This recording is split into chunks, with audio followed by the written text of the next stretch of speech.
y tenemos un mensaje que se titula La revelación de la cruz. La revelación de la cruz.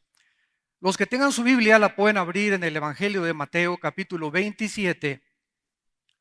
Mateo capítulo 27. Vamos a leer alguna porción de las Sagradas Escrituras para poder asentar algunas bases teológicas y bíblicas,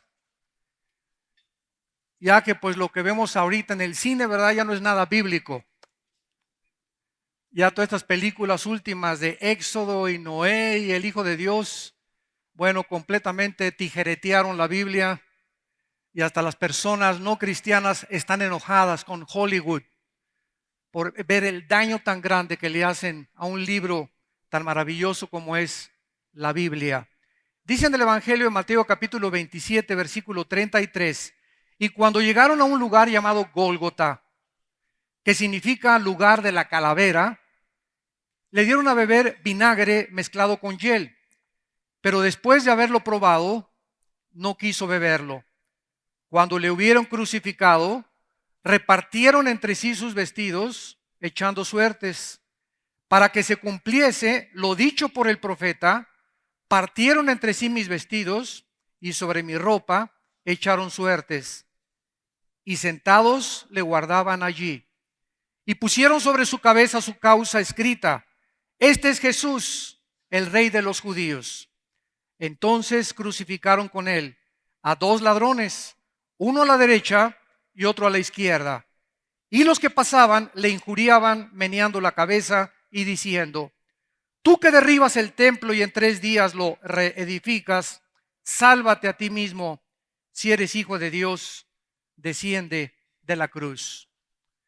Damas y caballeros, uno de los eventos más conocidos por la humanidad es, sin lugar a dudas, la muerte de Jesucristo en la cruz del Calvario.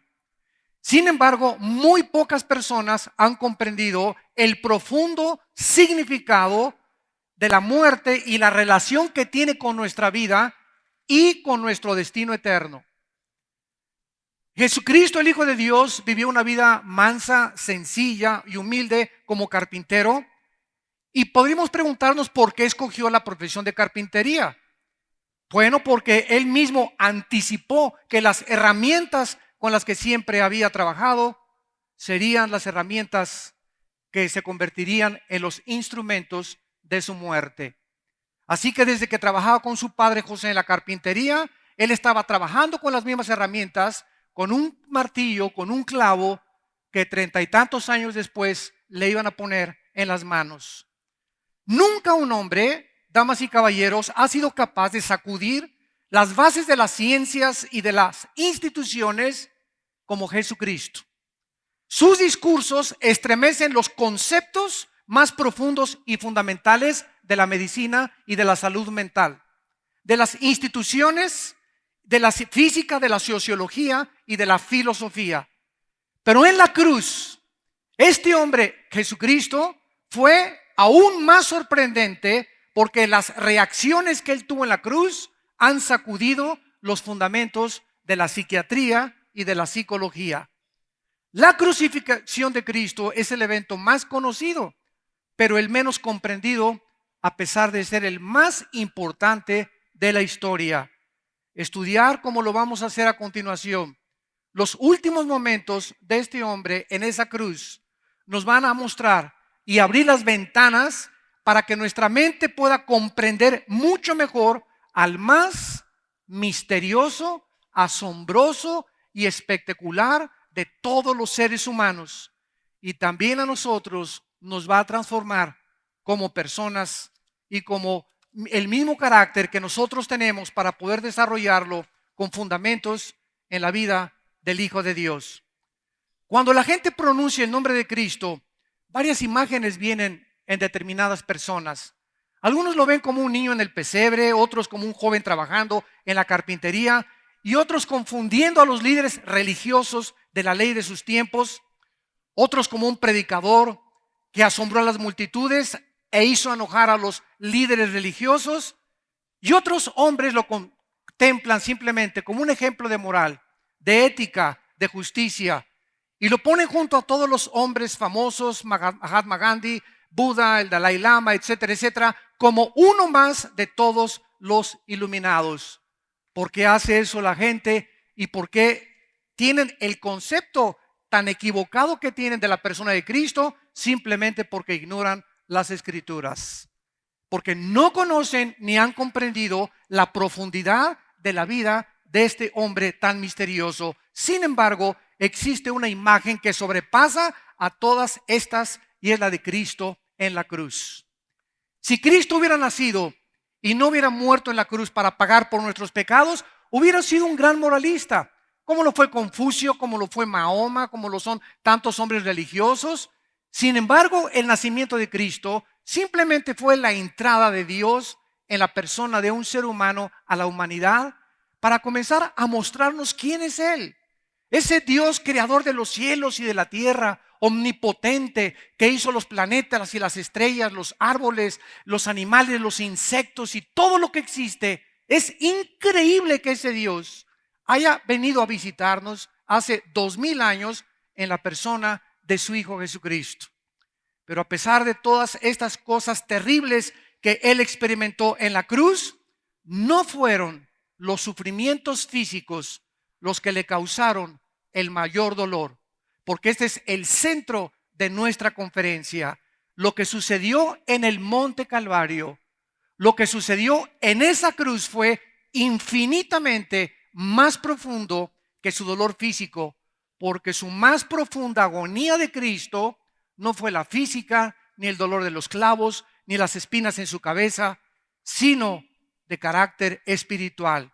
La ira de su Padre, la ira de Dios cayó en la cruz sobre de él y él experimentó por primera vez en la eternidad la más amarga soledad de haber sido abandonado por su Padre. Fue en esa cruz donde Cristo sufrió el castigo que tú merecías y el castigo que yo merecía, donde experimentó el ridículo, la burla, la humillación más grande de toda su vida santa. Fue allí donde exclamó: Dios mío, ¿por qué me has abandonado? Notemos que en el momento que él grita estas palabras o las exclama, no le llama a su Padre Padre, le llama Dios. Dios mío, ¿por qué me has abandonado? Pero en el momento de expirar y en el momento de morir, le dice: Padre, en tus manos encomiendo mi espíritu. Cuando él grita Dios mío, ¿por qué me has abandonado?, estaba hablándole al Dios como juez. En ese momento él estaba siendo juzgado por ti y por mí. Ya no era su padre en ese momento. Dios tenía que actuar como juez y él tenía que pagar lo que nosotros habíamos hecho. Pero finalmente, cuando él pagó y nuestros pecados fueron puestos sobre su cuerpo, finalmente pudo exclamar: Padre, en tus manos encomiendo mi espíritu. Vayamos pues a continuación a ver las diferentes perspectivas y modos de pensar de los diferentes grupos que estuvieron ahí en el pie de la cruz y de los que actualmente todavía no han comprendido el significado profundo de la muerte de Cristo. Ahí lo tienen miles de familias cristianas en un crucifijo. Otros lo tienen colgado en el crucifijo. Claro que puedes tener una cruz en tu casa, no hay ningún problema, pero quítale a Cristo porque la cruz está vacía. Si Cristo no hubiera resucitado, no hubiéramos podido nosotros en esta mañana tener la paz de saber que al morir nuestros pecados han sido perdonados, no por nada que hayamos hecho, sino simplemente por la gracia de Dios. Veamos tres preguntas que vamos a contestar en esta mañana. La primera: ¿qué fue lo que la multitud en esa época, hace 2000 años, pudo presenciar o contemplar esa tarde de la muerte de Cristo? Número dos: ¿qué es lo que los cristianos debemos comprender ya y entender acerca de la profundidad de la muerte de Cristo y del grande precio que se pagó por nuestros pecados? Y en tercer lugar, muchos de ustedes que tal vez nos oyen por primera vez, van ustedes a comprender por primera vez y a entender y a decidir qué cosa vas a hacer saliendo por esa puerta con Jesucristo, el Hijo de Dios. Veamos en primer lugar lo que la multitud presenció como el evento más asombroso y misterioso de la historia. En el momento que Cristo muere, había el pueblo, la multitud, la prole. En ese momento, toda esta gente, había muchos que habían sido sanados por él. Habían sido liberados de demonios de él. Habían visto sus milagros. 8 días antes, levantaron las palmas el domingo de Ramos gritando: Hosana, Hosana, salve el que viene en el nombre del Señor. 8 días después, algo cambió su carácter. Fueron transformados por la presión de la multitud, lo que se conoce como psicosis colectiva, donde fueron absorbidos en ese momento por lo que estaba pasando y no sabían ellos realmente si era o no era Jesucristo el Hijo de Dios. En segundo lugar estaban los líderes religiosos, los judíos, los expertos y los conocedores, los teólogos en aquel tiempo. En ese momento los judíos no podían comprender cómo podía ese hombre colgado en la cruz llamarse el Hijo de Dios cuando su ley, la Torá, bajo el Antiguo Testamento, estaba escrito en el libro de Deuteronomio: maldito el que es colgado en un madero. Entonces la asunción de los judíos fue: este hombre, ¿cómo puede llamarse el Hijo de Dios cuando nuestra misma ley, la ley que él dice que vino a cumplir, nos compromete a calificarlo como una maldición? Y claro que ellos estaban en lo correcto, y Cristo no violó la ley. Efectivamente, Cristo en la cruz estaba siendo hecho una maldición en tu lugar y en mi lugar. Porque maldito es, dice Gálatas capítulo 3, el que no permanezca en las obras de la ley. En otras palabras, Dios les dio los 10 mandamientos a los judíos y se los dio para demostrarles que no hay nadie, ni Abraham, ni Isaac, ni Jacob, ni Noé, ni David, ni el Papa, ni ninguna monja, ningún obispo. No existe ninguna persona en la historia que haya cumplido los 10 mandamientos. Porque si tú fallas en uno, te haces culpable de los 10. La justicia y la santidad de Dios demanda que cumplamos los 10 mandamientos. Dios demanda de nosotros perfección. Y cuando yo veo la ley como un espejo, me doy cuenta que soy incapaz de alcanzar ese estándar, esa norma que Dios demanda de nosotros. Y esta es la razón por la cual Dios dio la ley, para que viéramos su santidad, para que viéramos nuestra falta de capacidad y la inadecuidad de cumplir lo que Él nos demanda. Y en ese momento correr a la cruz y abrazar la cruz y ver al único que ha cumplido los 10 mandamientos y decirle: Señor, ten misericordia de mí. Soy incapaz de cumplir, no tengo el poder ni las fuerzas, soy débil, mi carne es débil, no puedo hacer las cosas que tú me mandas. Señor Jesucristo, entra en mí y dame el poder en el Espíritu Santo de comenzar a caminar una vida nueva contigo.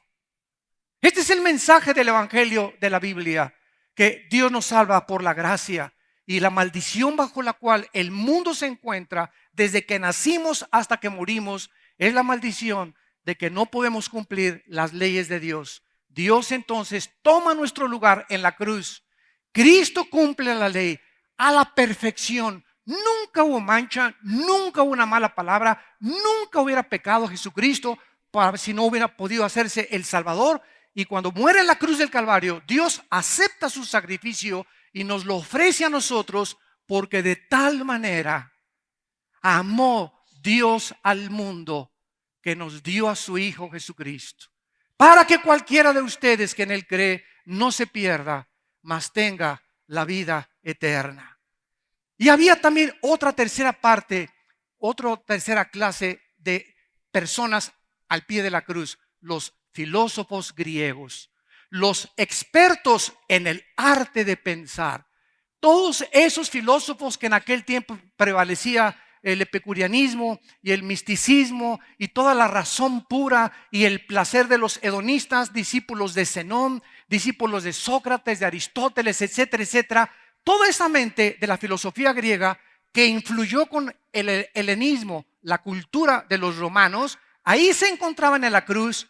Y de acuerdo a estos pensadores, a estos filósofos, a estos intelectuales del siglo XXI que se juntan afuera en las mesitas de la zona rosa a discutir intelectualidades, afuera en los cafés del Campos Elíseos de París, y los intelectuales de Inglaterra y en Italia, todos ellos tratando de poder entender en su mente limitada qué es lo que pasa en la cruz sin poder captarlo. La Biblia nos muestra que los griegos lo rechazaron por eso también. ¿Cómo puede un hombre decir que es Dios y que su padre es Dios y Dios permitir que hagan pedazos en la cruz a su hijo?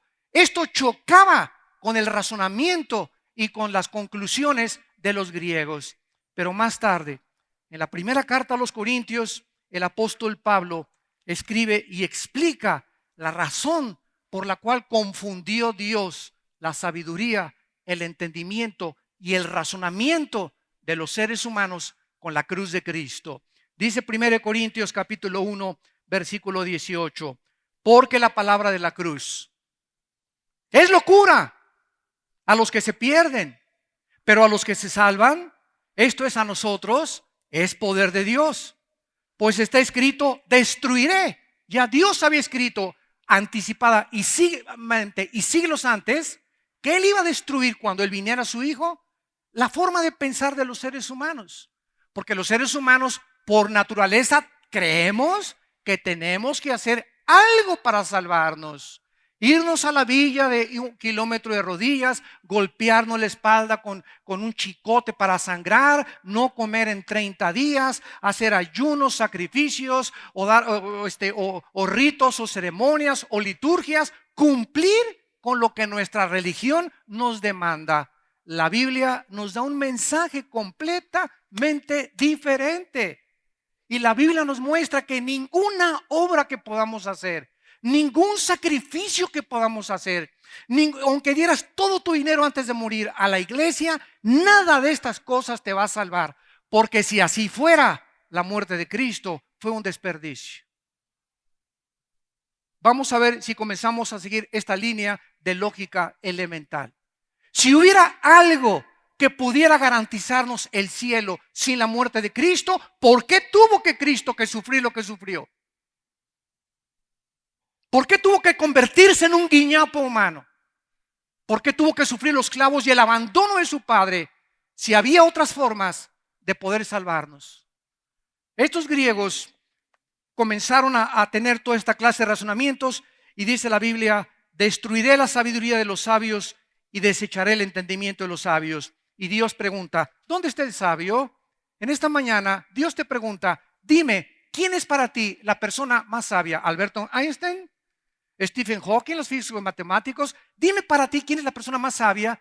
Y tú puedes contestar, bueno, físicamente, matemáticamente, químicamente, psicológicamente, etcétera, etcétera. Pero cuando Dios nos muestra quién es el sabio, nos está preguntando, ¿quién tiene la capacidad de comprender a Dios?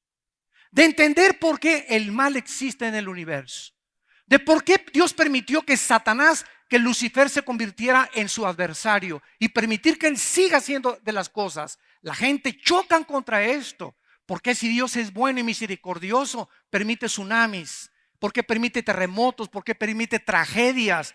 Todos estos pensamientos son válidos. Tenemos una mente que Dios nos ha dado, pero nuestra mente limitada nunca vamos a poder entenderlo hasta que vengamos a la Biblia, aceptemos a Jesucristo y el Espíritu Santo nos abra la calabaza que tenemos aquí adentro y podamos traspasar la limitación intelectual con la que nacimos, porque todos los que han tratado de comprender a Dios sin la ayuda del Espíritu de Dios se han vuelto locos, han acabado en un hospital psiquiátrico, se han vuelto homosexuales o han querido morirse o drogarse antes de tiempo. Como fue Friedrich Nietzsche, como fue Jean-Paul Sartre, como fue Alberto Ingersoll, como fue Russell, como fueron todos los grandes ateos del siglo XX y como lo son los del siglo XXI. Personas amargadas contra una persona que no existe. Los ateos están enojados contra alguien que no existe, por el amor de Dios. Jesús, María y el borrito que los acompaña. Por eso es que es insostenible filosóficamente el ateísmo. Yo siempre que me encuentro un ateo le pregunto, ¿eres ateo principiante? ¿Eres agnóstico, escéptico? ¿En qué lugar te calificas? ¿A dónde fuiste que no encontraste a Dios? No has salido ni siquiera del DF. Estos hombres, los filósofos griegos, comenzaron a tratar de disputar en sus mentes limitadas, como lo siguen haciendo miles de personas, entre comillas, intelectuales, y la Biblia dice, ya que en la sabiduría de Dios, el mundo no conoció a Dios mediante nuestra sabiduría, agradó a Dios salvarnos por la locura de la predicación. Dios nos trae un mensaje y esto es lo que hace el mensaje de la Biblia completamente diferente al de todas las religiones, damas y caballeros. Todas las religiones, sin ninguna excepción, enseñan la salvación haciendo algo bueno, portándote bien, haciendo buenas obras, sacrificios o cumpliendo con los sacramentos o con las disposiciones, liturgias y ritos de la religión. Venimos a la Biblia y nuestra mente choca y nos dice Dios, no tienes que hacer nada, simplemente cree lo que yo hice en tu lugar en una cruz. Tan fácil, a propósito lo hizo Dios para enloquecer nuestra sabiduría. Para que no nos salvemos conforme a lo que nosotros creemos, que perteneciendo a una religión, no, todas las religiones son buenas porque todas llevan al mismo lugar, todas las religiones llevan al mismo lugar, al infierno. Cristo dijo, nadie va al Padre si no es por mí. Y este radicalismo de Cristo es el objeto de la persecución y el objeto del odio precisamente del mundo, por haber sido tan radical y traer un mensaje que choca con la sabiduría y el razonamiento de los seres humanos. Y dice a continuación Dios, ¿dónde está el disputador de este siglo? Pues ya que en la sabiduría del mundo no conocimos a Dios, Dios nos salvó por la sabiduría de la predicación. Porque los judíos piden señales. Haz un milagrito. ¿Cuánta gente igual que los judíos? Que haga un milagro. Herodes tenía a Cristo enfrente. Hazme un milagro y a lo mejor voy a creer que tú eres realmente el Mesías. Y Cristo se negó a hacer esos milagros. ¿Por qué? Porque tampoco es la salvación a través de los milagros. Mucha gente dice, pues si yo veo ahorita a un paralítico pararse, es una obra sobrenatural y voy a creer en Dios. Mira, si tú ves a una obra como esta sobrenatural, inclusive a un muerto resucitar, hay que se pare en el velorio y que te pele los ojotes así, ¿verdad? Y que te abrace, aún estas circunstancias, lo único que van a hacer va a ser afectar tus emociones. ¿Te vas a sorprender? ¿Se paró? Dime, ¿cuántos días te va a durar esas emociones y esos sentimientos de sorpresa que te causó un milagro? 3, 4, 5 días. Pero ese milagro no cambia tu forma, la raíz y el corazón que tenemos dentro de nosotros. Dentro de nosotros dice la Biblia que hay maldad y es la raíz a la que Cristo vino a atacar, no las hojas de los árboles. Unos son borrachos y pues ya alcohólicos anónimos ya no son borrachos, pero sí son rateros. Otros son marihuanos anónimos, ya no fuman marihuana, pero siguen con odio y con amargura contra sus familiares. Y así quitamos las ramas de los árboles nada más, pero Cristo vino a tratar con la raíz que es precisamente el pecado. Dice la Biblia, porque los judíos piden señales y los griegos buscan sabiduría, pero nosotros predicamos a Cristo crucificado, para los judíos ciertamente tropezadero y para los gentiles o griegos locura. Mas para los llamados judíos como griegos, Cristo poder de Dios y sabiduría de Dios. La Biblia dice que para aquellos que andan buscando milagros, que para aquellos que andan buscando sabiduría, la van a encontrar en la persona del crucificado. La más grande sabiduría de Dios se manifestó en esa cruz, como lo vamos a ver a continuación. Y en Cristo se encuentra, dice Colosenses capítulo 2, todos los secretos de la sabiduría y del conocimiento. ¿Quieres milagro? El milagro más grande es que aquel que traspasó las ventanas del mundo físico y nos permitió asomarnos al mundo espiritual cuando dijo, yo soy la resurrección y la vida y he vencido la muerte. ¿Qué otra persona ha hecho y ha dicho lo que él dijo? Nadie jamás se ha atrevido a decir esto. En 1991 el Dalai Lama le dijo al Papa Juan Pablo II que él era Dios. Yo le mandé un correo a la embajada de China, no sé si se lo mandaron, pero le pregunté, díganos cuándo va usted a morir para que creamos que usted es el Mesías. Cristo dijo, a los 3 días voy a resucitar y me van a matar exactamente el 14 de Nisan para que se cumpla el capítulo 12 del libro del Éxodo, porque estaba establecido la hora, el tiempo exacto, el mes y el año en que Cristo tenía que morir, de acuerdo al determinado propósito y anticipado conocimiento de su Padre. Es el único hombre que ha anunciado, voy a resucitar a los 3 días, y a los 3 días transformó el mundo romano, transformó a sus 12 hombres cobardes en guerreros que con el mensaje de su resurrección se aventaron al Coliseo romano para que las bestias los despedazaran, los convirtieran en antorchas humanas. ¿Y todo por qué? Porque vieron que Jesucristo había vencido la muerte. Gloria a su nombre. Alabado sea el nombre de Jesús.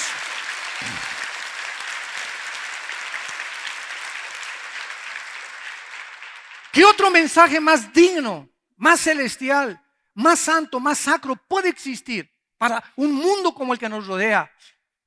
Un mensaje donde sabemos que estamos solamente como peregrinos en este mundo, que todo esto se va a acabar ya. Y cuando estemos en las glorias que Dios va a manifestarse, vamos a voltear hacia atrás, damas y caballeros, y vamos a ver los sufrimientos que pasó este mundo y todas las vicisitudes y tribulaciones como una mala noche en un hotel, comparado con las glorias que nosotros se han de manifestar. Y en aquel día podremos decir, valió la pena seguir a Jesucristo. Y tenemos a un tercer grupo de personas, los soldados romanos. Fue por quienes Cristo dijo, perdónalos porque no saben lo que hacen. Estos eran hombres entrenados, pagados con un salario para poder hacer torturar. Eran expertos en hacer sufrir a las víctimas. Era lo más común en sus vidas. Y estos hombres, ¿verdad?, eran crueles, sanguinarios, y realmente no les importaba si él decía que era el Mesías. Jamás lo vieron, jamás lo oyeron, no sabían nada de lo que ellos estaban haciendo. Estaban cumpliendo órdenes del gobierno romano. Sin embargo, el jefe de ellos, el centurión, cuando se oscureció a las 12 del día, porque crucificaron a Cristo a las 9 de la mañana, de las 9 de la mañana a las 3 de la tarde duró la muerte de Cristo en la cruz. 6 horas.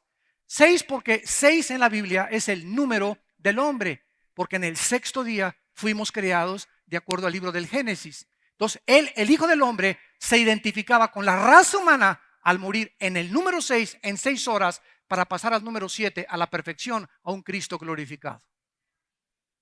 Y vemos que este centurión, que fue el que ordenó que lo latiguearan minutos, horas antes, este centurión que le dijo, pégale más fuerte a los clavos, cuando fue levantado Cristo y comenzó a oír las palabras que este hombre pronunciaba en la cruz, sin odio, sin amargura, sin rencor, acordándose de su madre, acordándose del ladrón junto a la cruz, psicológica o psiquiátricamente. Los mismos expertos en la salud mental dicen que una persona cuando es presa del dolor más exhaustivo dentro de su corazón, el dolor más excruciante, no tienes ni tiempo de pensar en nadie porque piensas en ti nada más. Y Cristo estaba muriendo, pero con un dolor tremendo de los clavos, todas las articulaciones nerviosas, sus huesos, las coronas de espinas. Y ahí, en este dolor, Cristo le dice a Juan, Juan, ahí está tu madre, María, ahí está tu hijo. Estableciendo la familia espiritual antes de morir, acordándose de su mamá. ¿Cuántos de ustedes, al contrario, llegan al éxito y llegan a la cumbre como la fama y se olvidan hasta de su mamá? Qué tristeza, ¿verdad? Y este hombre, Jesucristo, que no quiso venir a traer el éxito para el hombre conforme al mundo, sino que en el más profundo sufrimiento se acuerda de su madre, estableciendo la familia espiritual. Escucha al ladrón junto a la cruz, que le pudo haber dicho, que no me molestes ahorita, no ves lo que estoy sufriendo. Y le voltea y le dice al ladrón, hoy estarás conmigo en el paraíso.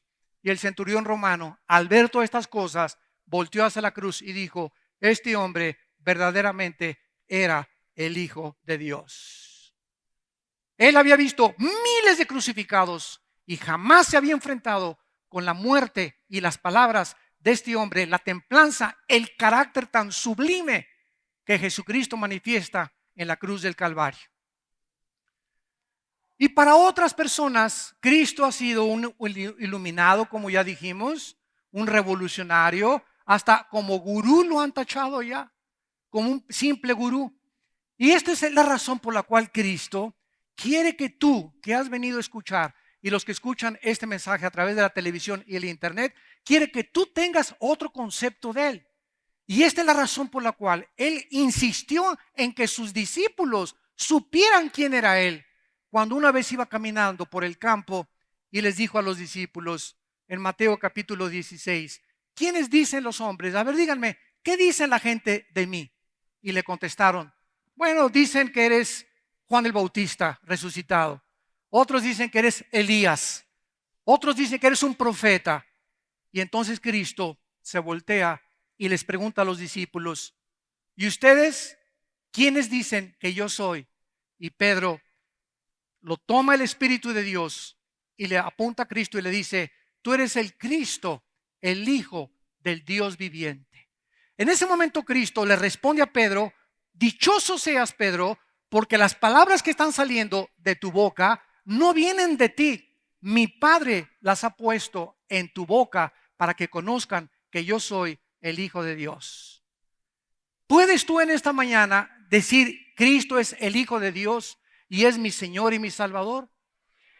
Y dejar de pensar ya que solamente fue un gurú, un iluminado, un gran profeta como todos los demás que han pesado el mundo. De ninguna manera podemos clasificarlo en estos rangos. Jesucristo es y tiene que ser para tu vida tu Señor y tu Salvador, o no es nadie absolutamente, ni ningún significado, ni ningún propósito tiene para tu vida, tu matrimonio, tus hijos y tu destino eterno. En segundo lugar, vemos nosotros que la multitud comienza a presenciar algo que es completamente diferente a todos los demás que habían sido crucificados, porque tres fenómenos sucedieron misteriosamente. Número uno, dice Mateo capítulo 27, versículo 45. Y desde la hora sexta, o sea, a las 12 del día, hubo tinieblas sobre toda la tierra hasta la hora novena, que son las 3 de la tarde. De las 9 a las 12 del día, todo fue con luz. 4 de sus palabras Cristo las expresó durante las primeras 3 horas mientras estaba colgado en la cruz del Calvario. Y las últimas 2 palabras cuando gritó, ¿por qué me has abandonado? Y en tus manos encomiendo mi espíritu, las pronunció en las últimas 3 horas, de las 12 a las 3 de la tarde. Y vemos nosotros que la misma naturaleza manifestaba su quebranto ante la muerte de Jesucristo. Era como si el sol se hubiera rehusado a brillar ante este espectáculo y ante este escenario. Durante estas 3 horas, damas y caballeros, Dios oscureció el mundo y la vista de todos los seres humanos. Nadie pudo ver en esas 3 horas la transacción que hubo entre el cielo y la tierra. Era el secreto entre el Padre y el Hijo. En esas 3 horas el Padre y el Hijo se encontraban antes de que el Padre abandonara a su Hijo. En esas 3 horas misteriosas en las que nadie se pudo asomar, gritaban los griegos, ¿quién podría imaginarse que el autor de la vida estuviera asistiendo a la muerte de su Hijo? ¿Quién podría comprender que por primera vez en la historia un padre está contemplando que a su hijo lo están sacrificando y tiene el poder para rescatarlo y lo deja morir en manos de sanguinarios pecadores? Recordemos que aquí es cuando Cristo le dice, Dios mío, Alai, Dalai, lama sabactani, que significa, Dios mío, ¿por qué me has desamparado en hebreo? Al entregar Cristo en estas 3 horas de oscuridad, el Espíritu al Padre abre la ventana más importante del universo. Nos abre la ventana hacia la eternidad. Nos revela que el espíritu no es lo mismo que el cerebro, señores ateos. Y los que creen que el cerebro solamente es el resultado de reacciones químicas. Aquí nos revela Cristo que el espíritu no es lo mismo que el cerebro, que poseemos algo más allá de lo que el mundo físico llama el metabolismo cerebral, algo que la Biblia llama el espíritu. Y cuando Jesús le entrega el Espíritu, algo sale de él. Su cuerpo lo entierran 3 días y el Espíritu se va al Padre. Cuando tú mueras y cuando yo muramos, no importa que te cremen, no importa que acabes en la panza de un tiburón o quemado o bajo de un terremoto, en un accidente de un avión, no importa lo que al cuerpo le pueda suceder. Dentro de nosotros existe lo más valioso, que este libro que se llama la Biblia es el único en los billones de volúmenes de literatura que existen, el único que nos dice que somos espíritu, tenemos un alma, vivimos dentro de un cuerpo. Es el único libro que nos da el mensaje de la eternidad, que nos abre las ventanas del más allá, que nos muestra la importancia de no vivir para nosotros mismos en este mundo, sino vivir para los demás, porque ese es el secreto de la felicidad. En segundo lugar, el velo del templo se rasga. Para aquellas personas que no estén completamente estudiadas respecto a la teología cristiana, en el Antiguo Testamento había un tabernáculo que era como un rectángulo que Dios le dio a Moisés para que el pueblo de Israel se reuniera, las 12 tribus, alrededor de este tabernáculo, que era un rectángulo donde la presencia de Dios se encontraba dentro de un cuartito que se llamaba el lugar santísimo. Ahí se encontraba el arca que ahorita los judíos en Israel están esperando que aparezca para volver otra vez a repetir los sacrificios y reconstruir el templo judío. Bueno, esta arca se encontraba en este cuartito, y junto al lugar santísimo se encontraba otro cuartito, o sea, eran 2 cuartos divididos por un velo.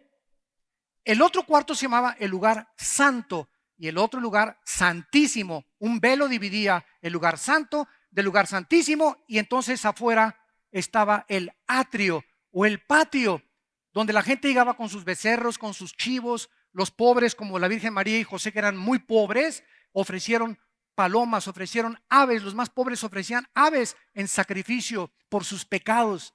Entonces, en el lugar santo entraban los sacerdotes, pero en el lugar santísimo, escuchen, en el lugar donde atravesaba el velo, solo el sumo sacerdote entraba una vez al año, en el día de Yom Kippur, que en hebreo significa el día de la expiación, que cae en el mes de septiembre. Y en este día el sumo sacerdote entraba con la sangre, la vertía sobre el propiciatorio, que era un cajoncito así, con un filito así para que no se cayera la sangre. Y abajo del arca estaban los 10 mandamientos, la vara de Aarón y el maná que Dios mandó para alimentar a su pueblo. Estas 3 cosas se encontraban, de acuerdo a Hebreos 9, debajo del arca. Y entonces el velo impedía que los sacerdotes entraran al lugar santísimo. Nadie más que el sumo sacerdote. Cuando Cristo muere en la cruz del Calvario y el velo se rompe de arriba hacia abajo, normalmente se rompen los velos de abajo hacia arriba, pero cuando se rompe de arriba hacia abajo, implicaba que Dios estaba rompiendo el velo del templo. ¿Cuál era el mensaje que Dios mandaba? Que ahora, después de muerto Cristo, no necesitábamos más mediadores.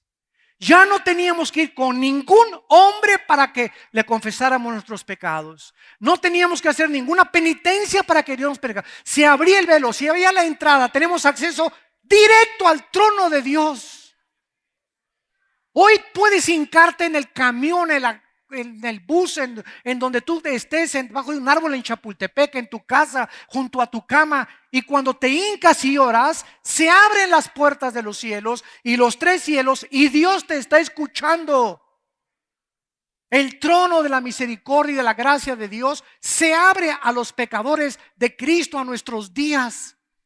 Él es el único, dice 1 Timoteo capítulo 2, el único mediador entre Dios y los hombres, porque en ningún otro hay salvación, porque no hay otro nombre que Dios nos haya dado para ser salvos más que en el nombre de Jesucristo. Y dice el libro de Hebreos: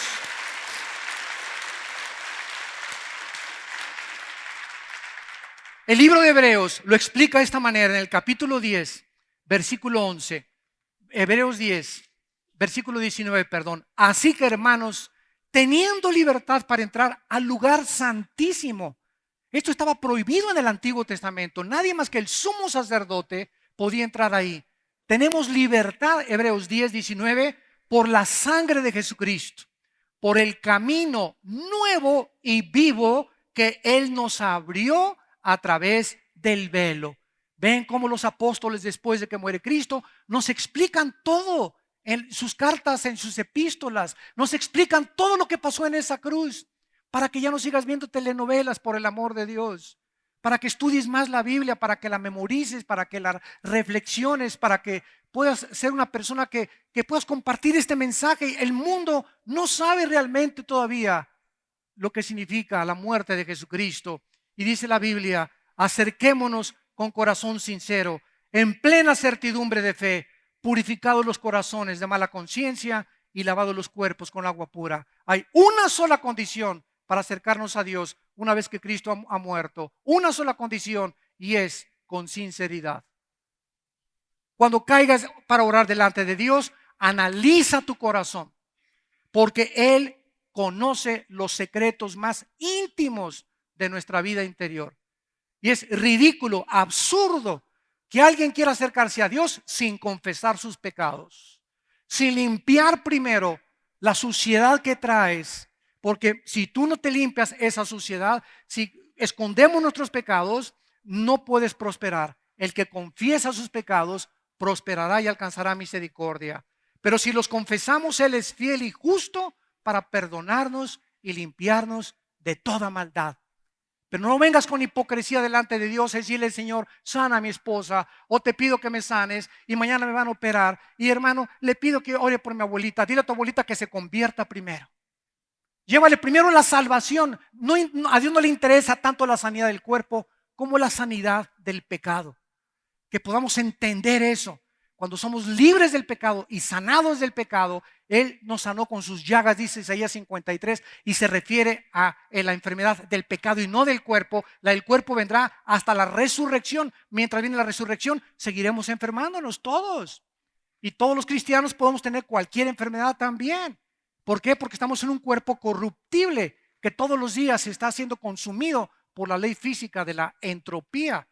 Y esto fue precisamente lo que sucedió en el Calvario, que el velo se rompe y finalmente se abrieron los sepulcros. Dice Mateo capítulo 27, versículo 51 al 53.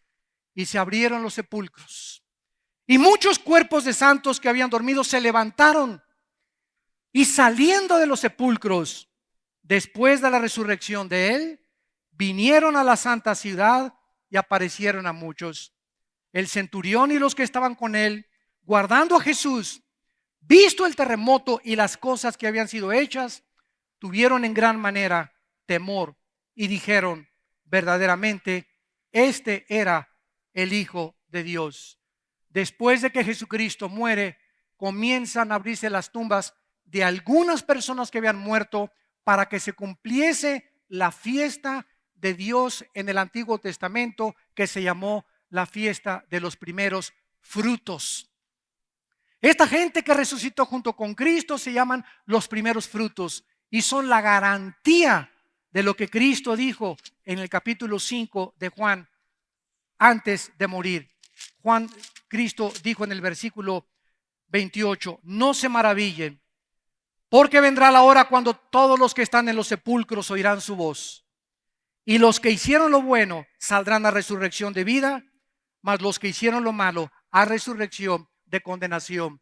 Damas y caballeros, está establecido que muramos una sola vez. No hay reencarnación, no hay purgatorio, no hay limbo, no hay transmigración de las almas. Todas estas son filosofías, hipótesis, especulaciones de hombres. La Biblia nos asegura que después de la muerte no hay más que dos lugares: el cielo o el infierno. Tomando en cuenta esto que Cristo dijo, qué importante es que tú hagas en esta mañana esta decisión por el Hijo de Dios, porque ninguno de nosotros sabemos si mañana amanecemos. Ninguno sabemos si ahorita saliendo aquí a 2 cuadras perdemos la vida. Ninguno sabe si mañana o a esta hora estaremos vivos, menos el año que entra.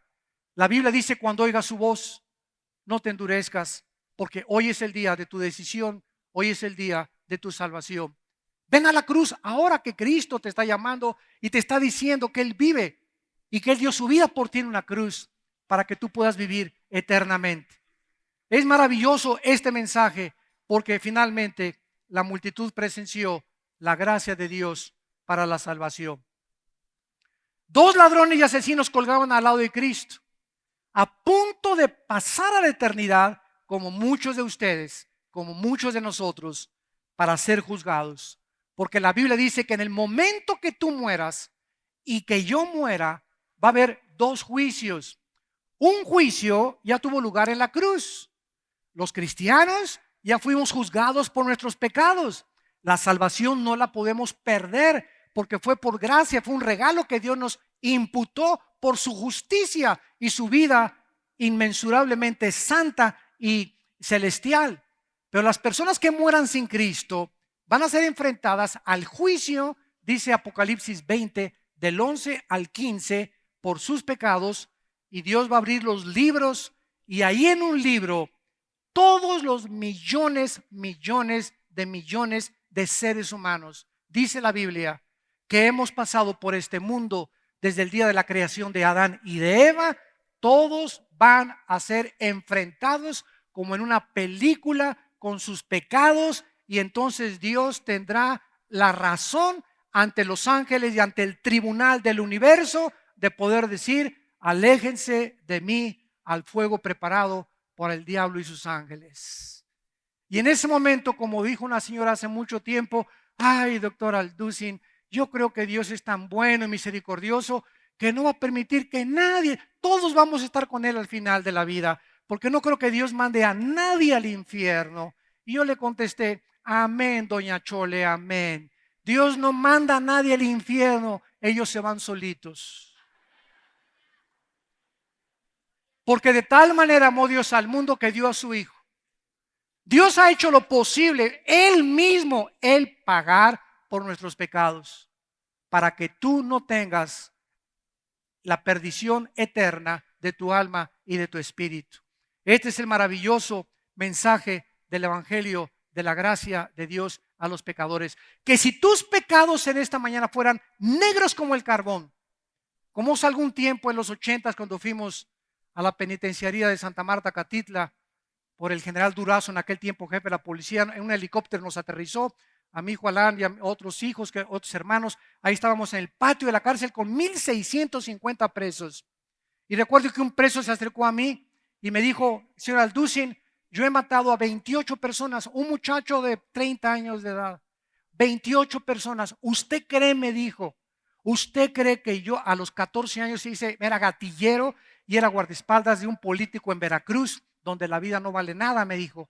Y cuando regresé a México vine para ajusticiar y echarme a otro, matar a otro. Y me agarró en el periférico la policía y por ese asesinato estoy aquí en la cárcel. Pero yo debo 27 asesinatos antes. Estoy purgando uno solo, pero he matado a 27 personas antes, desde los 13 años. Y le contesté: si tus pecados fueren como el carbón. Fíjate el mensaje que les voy a dar. Les dije esa mañana en la penitenciaría: si sus pecados fueren como el perdón. La gente religiosa no, las prostitutas, ¿cómo se pueden salvar? Los marihuanos, ¿cómo se pueden salvar? Los homosexuales, ¿cómo se pueden salvar? Ni el homosexualismo, ni el divorcio, ni el asesinato, ni el robo es el pecado imperdonable. El pecado imperdonable es rechazar la gracia de Dios. Ese es el pecado imperdonable. No importa lo que seas, no importa el pecado que hayas cometido, no importa que me digas he abortado a 10 niños, no importa lo que has hecho, en la sangre de Cristo hay perdón de pecados.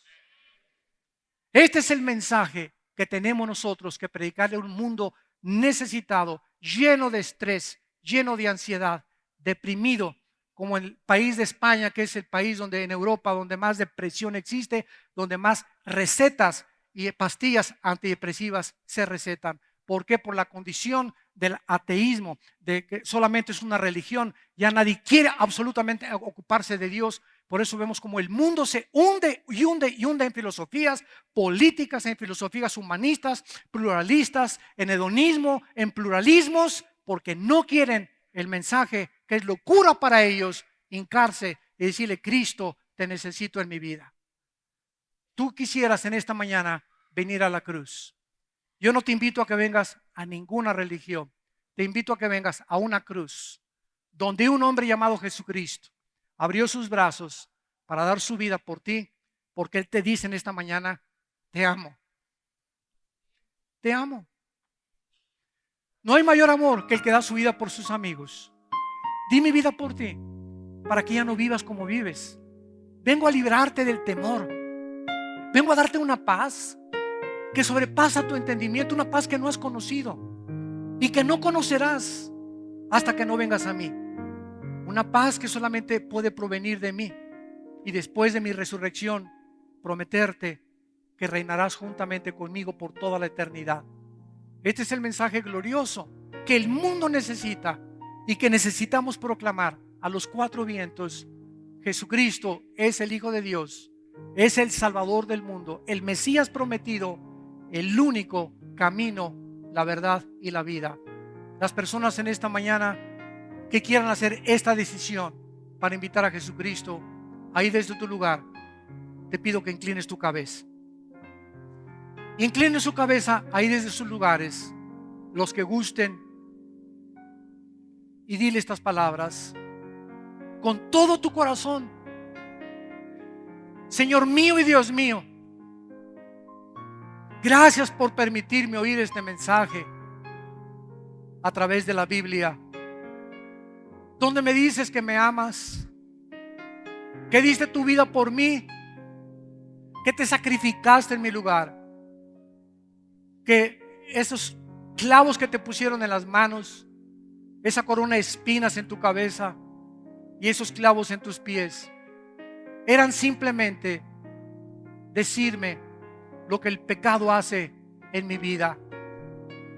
Tú fuiste convertido en un guiñapo humano en la cruz. No te reconocía nadie en esa cruz. Y eso es lo que el pecado hace. Nos convierte en monstruos. Ya después nadie nos reconoce porque nos deshumanizamos por este pecado. Que creo que en esa cruz tú pagaste por él. Creo que en esa cruz, Señor Jesucristo, con tu sangre me limpias de todas mis maldades. Creo que a los 3 días resucitaste de los muertos, que venciste la tumba para traerme el mensaje de la esperanza de la eternidad. Que si pongo mi fe en ti en esta mañana y te entrego mi corazón, tú me prometes, porque tú no puedes mentir, porque eres Dios, que viviré contigo y reinaré contigo por toda la eternidad. Me arrepiento de mis pecados, de toda mi vida pasada, y te pido que me transformes en una persona nueva para la gloria de tu Hijo Jesucristo. Amén.